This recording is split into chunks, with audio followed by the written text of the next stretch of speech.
Tuloy po kayong nakikinig dito lamang sa ating Radyo Migrante sa Vibe 105, your main source. Mari nyo rin kami pakinggan sa www.vibe1055.com, sa Rogers Digital Cable 945, Bell 973, as at tunein.com sa inyong mga smartphones. Ngayong araw na po ito ay hindi po muna tayo magpapatugtog ng isang awitin, ngunit medyo kasi mahaba yung ating pulso na migrante. So here it is.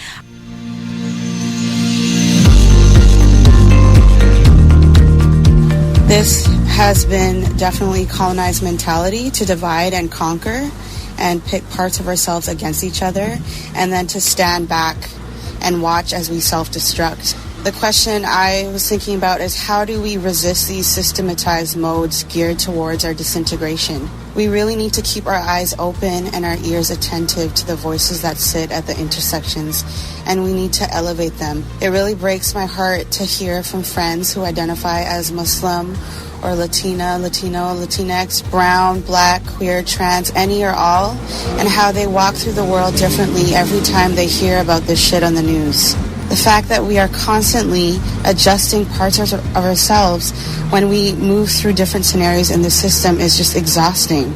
Playing parts up or down in order to just move forward and survive. This is a pain that people in our community suffer through in silence, constantly putting on and taking off our armor. I don't know what needs to happen, but we can do more and we can do better. It's pretty fucked up that it just takes tragedy to bring us together and to hold each other and to make us think more critically about how we support each other. This whole situation has made my intention stronger to QT-POCs in my community and abroad, and to unconditionally support the wellness of each person I meet along the way and have been blessed to know.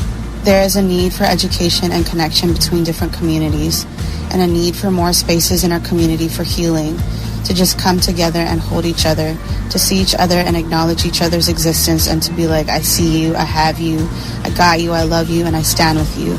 So one big question that I've been thinking about lately is how can we heal together? What does healing look like for our community? And how can we support those spaces?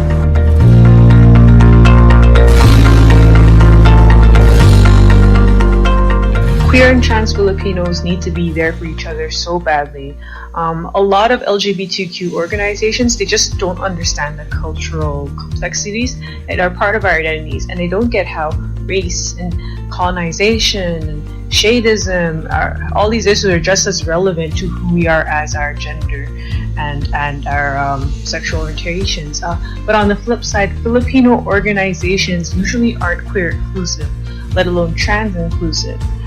Our culture is so binary. You can either be gay or tomboy, or being transgender, let alone non-binary or genderqueer, gender-neutral pronouns. It's something that many Filipinos aren't willing to explore or to educate themselves on.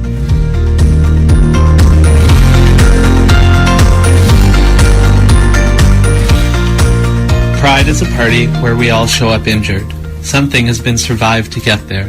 Hopefully, we rally around this collective hurt and take care of each other. After years of shame and hiding, reclamation can be beautiful in safe spaces. To want to be looked at. To dance like you fuck. I understand in the wake of Orlando, in the wake of queer and trans bodies around the world, that even our most sacred spaces are not necessarily safe. I first reached for gay communities that didn't look, sound, or feel like me. It didn't work. There's an irony, a metaphor in the rainbow, in what is ultimately refracted white light. The names, handles for our identity that were given to us are not our own. They are often singular, exclusive, and ignorant of culture. So no reference point, no language, just feelings that betray.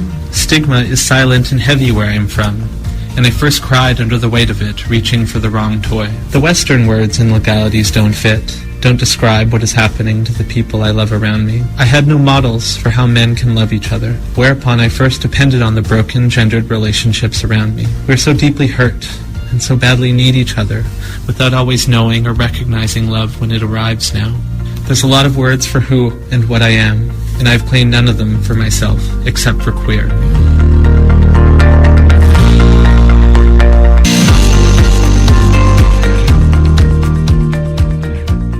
Most important for governments to make sure that they continue to look after human rights in the minority rights. Very important to remember that.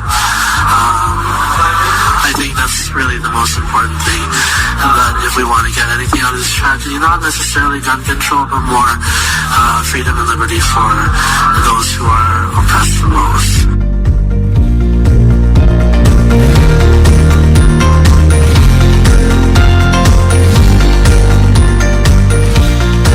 Yeah, I think it's also important to continue that sense of community and solidarity with folks, especially right now, like queer bodies are under attack, especially queer people of color who there's a continued violence against their bodies. So that sense of solidarity, that sense of community protect us, or even allow us to harness our sense of resiliency as well.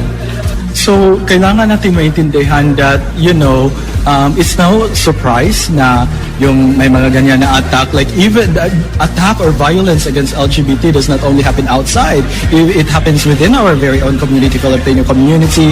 Our very homes are also like spaces of violence among queer people, but also spaces of love, But I think right now we really need to be politicized and to think about na our sexual identity is not an innocent identity. It's something na maraming mga tao na magde-decide para sa you were in terms of you should live or you should die. So yeah. Thank you.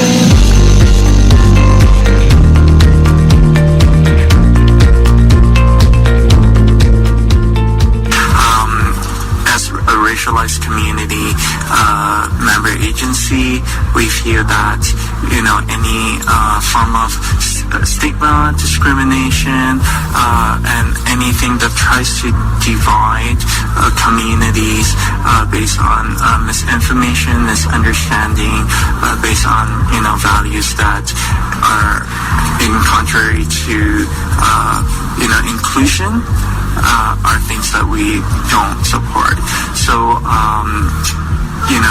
Orlando is a tragedy, and we want to show that actually as a diverse community, we can actually come together and support one another and share love.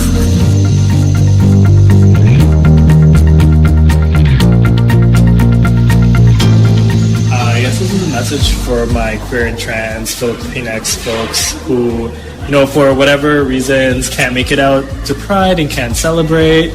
Your identities and your self-worth aren't measured by your ability to come to a parade. Like, there's lots of reasons why people can't go, and you still have community, you're still welcome, you're still loved and accepted, even if you can't express that in ways that are safe for you and your culture and your family. Like, there's so many of us out here who can support you and who are here for you, and I just wanted to let you know that you're loved, and we're gonna be here for you, we're doing work for you, and we haven't forgotten about you, and there's lots of space for folks who can express themselves freely and for folks who can't for whatever reason. So,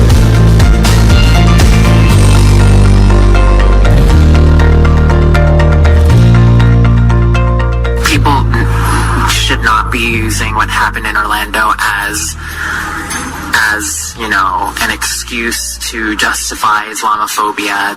The conversation is about terrorism on the queer community, but somehow it's turned into Islamophobia and gun control, and nothing has been spoken about the victims. And another thing is I hear all the straight allies, I hear your silence loud and clear, and it really pisses me off because a lot of people think they're allies because they have stickers on their face, but they're not here to mourn with us or for us.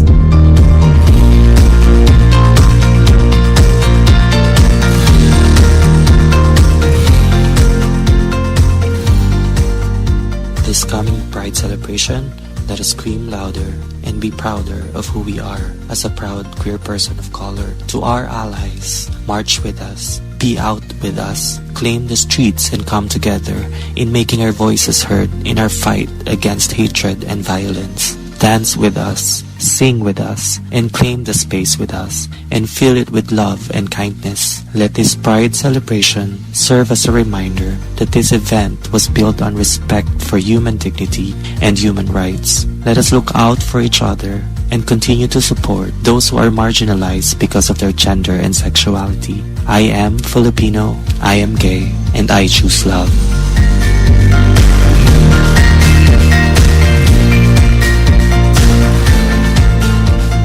One of my most memorable prides was in 2009 when I had the honor of joining the Manila Pride March in the Philippines. And what I was most impressed with was how political and intersectional the queer activists are in the Philippines. It wasn't held in June like most Pride marches. It was held in the first week of December to coincide with Human Rights Week. And I met different activists and learned how they had been fighting for many years for a national human rights law to protect LGBT Filipinos from being discriminated against in their workplaces, homes, schools, by police, in the medical institution, etc. And then I was reunited with Ate Angie Umbach, who's a human rights activist with Rainbow Rights Project from Manila. In 2011, she came to Toronto and led the Toronto Pride March, and groups of us came to march with her. She was the International Grand Marshal, and she highlighted global struggles for human rights. And she returned for World Pride, and we marched again in 2014. In the aftermath of Orlando, I'm even more aware of how important it is to take care of yourself, to do healing, releasing work, to take care of each other, and not fall into scapegoating other marginalized groups, and to continue to fight for human rights because we are all interconnected. That was our Pulso ng Migrante. Thank you so much to all of the members of the LGBTQ community here in Toronto who took the time to share your thoughts and messages with us. So I'm here with Kim. Before we get to our feature interview, we wanted to talk a little bit about what it's like to be for members of the Filipino LGBTQ community here in Canada. Do you want to share some of your thoughts, maybe? Yeah, it's interesting because I feel that there's been a lot more discussion around LGBTQ identities in the Filipino community all throughout, in spaces of activism, but also in schools and in nonprofits. I think even though there has been a really, really long history of LGBTQ Filipino organizing in Canada. So, for example, before there was a group called the Babaylan Group, which still exists right now, and they were the ones who've been marching on the streets in Pride March, who also come from the tradition of organizing in the Philippines, and have really brought the organizing here to not just talking about LGBTQ issues, but also talking about the issues of caregivers, also marching with LGBTQ caregivers and workers. And I feel that we've carried on that history, and I think there's a new generation of Filipinos who are coming from the LGBTQ community who at some point also benefit from the fact that there are resources here in Canada for queer and trans people, but also saying that our needs and our identities are different from white LGBTQ communities, right? And that actually when we want to fight for our visibility and for our rights, we don't want to subscribe to the way that nonprofits or the government wants to just narrow it down to human rights. So I think there's different voices that LGBTQ Filipinos are really advancing right now amidst all of this, the approval of the transgender rights and all that. Ayun. So, ready na ang ating mga guest. Hi. Sandali lang, bago tayo magsimula, maybe Kim, can introduce our guest first. Okay, so Ivanka is the National Chairperson of Bahaghari, an organization of LGBT people in the Philippines who seek to link and raise the issues of the LGBT with the liberation of all Filipinos from oppressive, social, political, and economic conditions. Bahaghari recently marched, I think kahapon lang, right? With the rest of the LGBT community in Manila Pride under the slogan LGBT Tindig, Kabugin ang Diskriminasyon at Kaharasan. Miriam organizes around migrant detentions and is based here in Toronto. She's Pakistani descent and actually just recently returned from an exposure trip in the Philippines. Hi, Ivanka and Miriam. Hello. Hello. Ayun. Hi. Ivanka is there. Miriam, Hello? do you hear us? Oh, hi, thanks for having us. Oh, there you go. Amazing. Perfect. Sige, discussion na tayo. Okay. So basically, we're going to be asking you a few questions just to generate a bit of a discussion.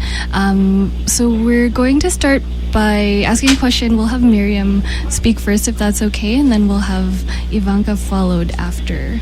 So we'll start with our first question. Can you talk a little bit about and comment on the different responses that we've been hearing about the recent shooting in Orlando? Sure. So there have been all kinds of responses. The first and most apparent response is by the state and media, which has been jumping to kind of all the usual conclusions, citing Muslim terrorism and quickly making assumptions that because of the identity of the attacker, homophobia is cited as the motive. And this, of course, has put the Muslim community on the defensive.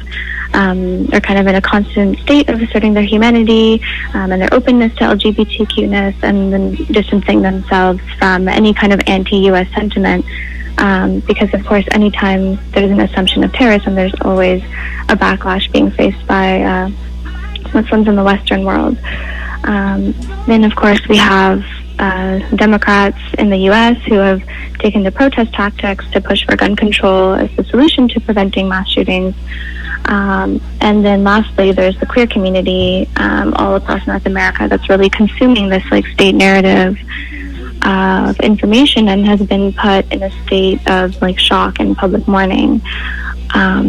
So just commenting on these four reactions, I think we need to understand the shooting and many other shootings around the U.S. not as random occurrences, but instead of how historically American culture has perpetuated violence and isolation, and that the gun control is not going to. How gun control is not going to solve this fact. In fact, it's just going to mean more policing for some folks and not for others. And we mustn't lose sight of how the grief from the queer community is being taken up and fueled with a particular purpose. And that purpose is really to advance state interests of imperialist aggression abroad, wherever the U.S. has their latest geopolitical interest, be it Iraq post 9/11 or Afghanistan, and today it's Syria. Okay, sige. Leslie, go ahead.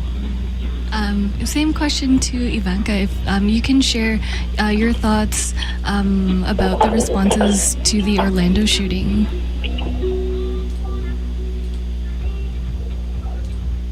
Hello, Ivanka? Hello. Ayun. Yes. Leslie, pakiulit lang yung tanong. Would you be able to talk about and comment on the different responses towards the shooting that happened in Orlando? Sorry, can you repeat the question? Sorry. Would you be able to comment on the different responses that have emerged about the shooting in Orlando? Yeah. So, for us in Bahaghari, first of all pala, a good day to all our migrante na kababayan nakikinig. For us in Bahaghari, we were very critical of the emerging discourse on the Orlando shootings, no? Because as an organization of progressive LGBTs in the Philippines, we think that instead of highlighting what happened, instead of highlighting the vulnerabilities of here people of color who were victimized by the Orlando shootings, and focusing on the intersection between racism, homophobia, and transphobia, and imperialism, the U.S. corporate media was quick to hijack the conversation, no, and turn it into turn it against Islamic people, and to fan the flames of Islamophobia. So we were very critical of that, and we wanted to highlight how the issues of LGBTs, especially the issue of hate can be linked to other systems of oppressions that affect LGBT people all over the world. Okay. Kim.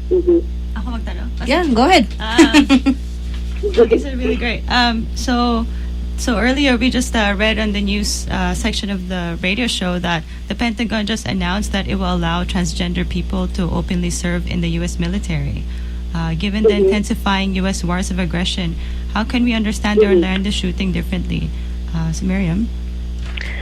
Well, the timing of this is just impeccable. I mean, as queer folks continue to fight and obtain rights in the U.S. last year with the passing of gay marriage and now this, I think this announcement should really serve as a reminder of our social location and how, as queer folks, we're sitting in imperialist center. And this announcement is really kind of the greatest form of LGBT people being consolidated into the state. So the question I would ask is how is trans people being invited to serve in the military really advancing trans rights globally? I mean, where we see trans women are statistically more prone to violence amongst queer groups. I mean, I'm sure this will amplify in a war zone as well, or even in the U.S. We know how military recruitment often happens in poor communities and racialized communities, and so how is the involvement of trans women of color in a war zone really working towards their true liberation? So, in terms of speaking about Orlando, I think we really need to understand that fighting ISIS and recruiting trans people to fight ISIS is not actually advancing queer or trans liberation, not here or abroad in the Middle East. And so, and also we must really learn from history about how easily the U.S. co-ops struggle of, for example, women in the war in Afghanistan, and now of LGBT folks, and how that's used to justify military aggression. And so when we're talking about liberation of LGBT people, we really need to look at who are the most oppressed people in that community globally, and how are we actively working towards their true liberation. Okay, si Kim, mukhang may isa pang... Kim has one more question. No, I want to hear from Ivanka as well. Okay. Answer the question. There you go. Yeah. For us in Bahaghari, we see this clearly as one of the U.S.'s ways of pinkwashing their war crimes all over the world. It's actually a very insidious way that the U.S. Is trying to paint itself as progressive in terms of promoting equality for LGBT people, while at the same time trying to conceal the toll of their imperialist wars that they wage in the Middle East and all over the world. And at the same time, we also believe that this is a way that the U.S. government tries to fragment the LGBT people's struggle. But it is clear that the imperialist wars not only takes away the lives not only of LGBT people but also a lot of people over the world. It also tries to take away the attention of the LGBT people, and by making them believe that the U.S. government is really promoting their rights, it really just paints a nice picture of them as, being democratic and all that, and they use that to try to justify their imperialist wars in the Middle East. And if you can... Hello, Ivanka? Hello? Naku, mukhang nawala siya. Miriam, you're still there? Yes, I'm here. Okay, go ahead. Serious about... okay. Sorry, Miriam. Yeah. Let's go with Ivanka first. Ivanka, go ahead. Medyo naputol ka kanina. You're cut off. Yeah. Sorry. So, yeah. As I was saying, this is the way that the U.S. is trying to fool people into thinking that they are a democratic country, that they are actually serious about promoting the rights of LGBT people, while at the same time using it as a means to justify their imperialist wars in the Middle East.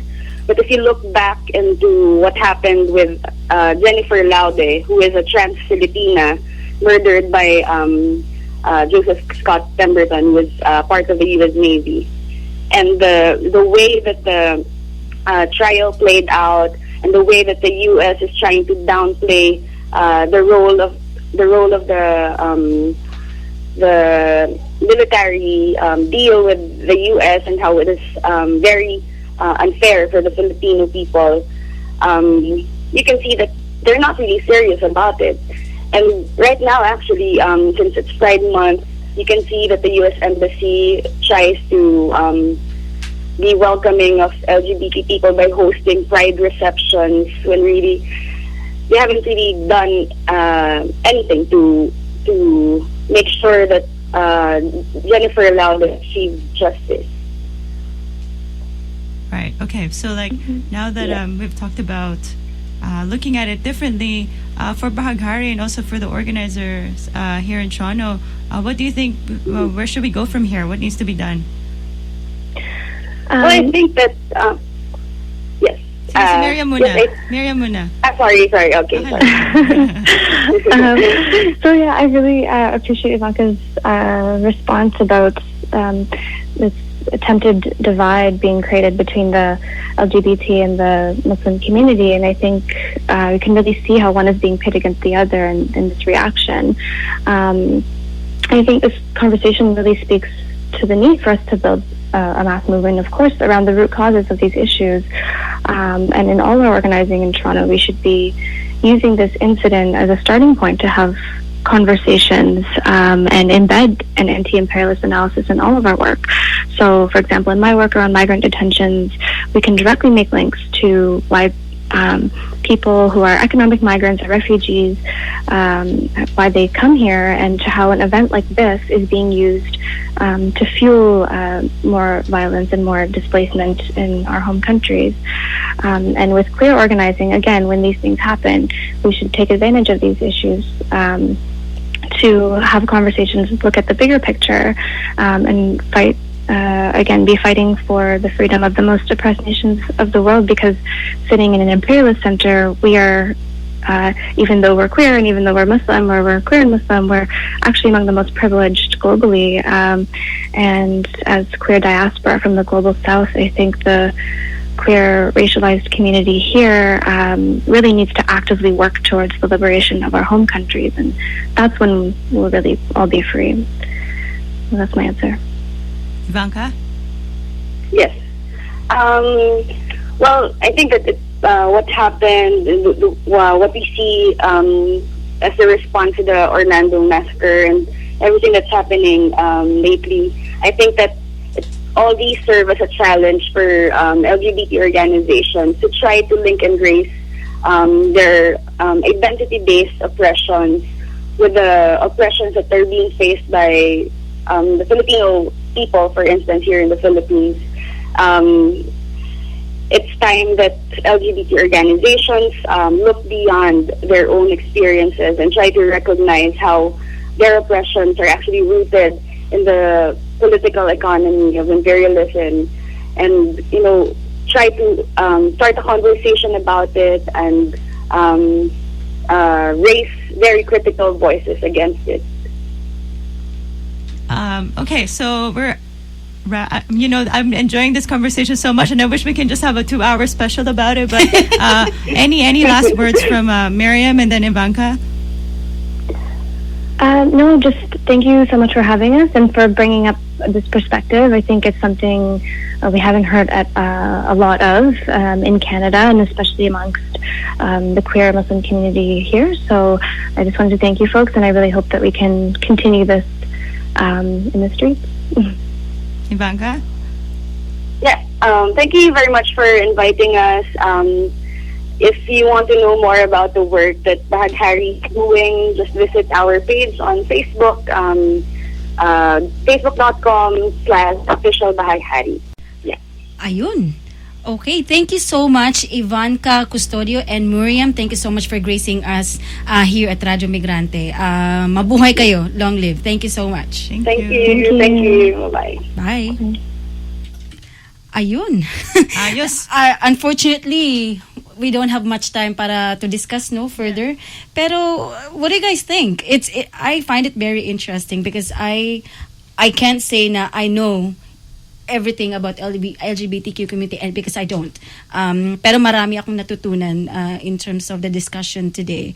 Even the word pink washing, I have no idea that existed. Like, alam mo yun, because I was talking to Leslie about this na ano pala siya, it's a rhetoric, or the US imperialists are using LGBT rights as a rhetoric to wage imperialist wars against sa mga kababayan nating LGBTQ. So it's very, very interesting. I've learned so much about it and how imperialism is the root cause ng giyera, not only in the Philippines but of course for the rest of the world.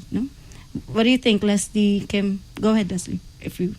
Well, I think that the topic was really interesting this week in terms of not just talking about LGBTQ rights on a local level, but situating it in the global context.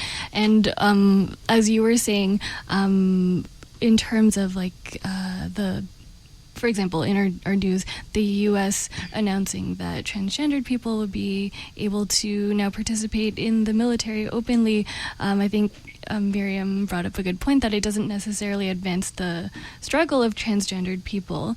And as well, it's also kind of ironic because of all of the imperialist wars and crimes that are being committed in the Middle East and elsewhere. So it's kind of ironic that they're using this as a platform to show that they are progressive and they're like the liberators and they're doing good, but actually it's two-sided. Mm-hmm. Exactly. Go, Kim. Ako para sa akin, ngayong Pride Week, lalo na sa mga kababayan natin, masarap mag-party, masarap pumunta sa Church Street, makita yung mga parade. Pero isipin natin kung, ano ba nangyayari sa mga kababayan natin na LGBTQ na caregiver, mga anak ng caregiver, mga workers, nandun ba sila, nakaka-party ba sila, nakakapunta ba sila sa mga, sosyalan, o nandun pa rin sila nagtatrabaho, hindi sila maka-day off, o yung mga kabataan na wala silang pera para mag-party tsaka na-isolate sila sa mga kabahayan nila. So, kung meron kayong kakilala na LGBTQ na Pilipino, na kabataan, na worker, mag-reach out kayo sa kanila, kahit na hindi Pride, dapat araw-araw sineselebrate natin ng mga kababayan natin. Ang kultura natin ay napaka-rich ng kultura natin. Hindi lang tayo may bakla, tomboy, silahis, iba-iba mga, ano bang tawag natin dyan, tayo pa rin magkakasama. Exactly. Mm-hmm.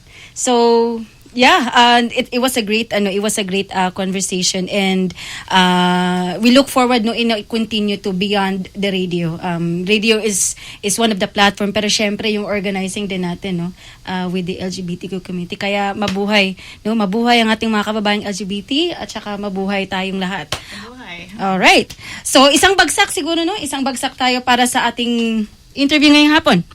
Watching them. But thank you so much. I feel like that really made the show so special, and I love that it had that community feel. Exactly. Hearing everyone's voices was really nice. Kaya dito po nagtatapos ang ating isa na namang edisyon ng Radyo Migrante sa Vibe 105, your main source. Ang huling kanta natin ay Transgender Dysphoria Blues. Ito, kaya magandang hapon po. Happy Pride!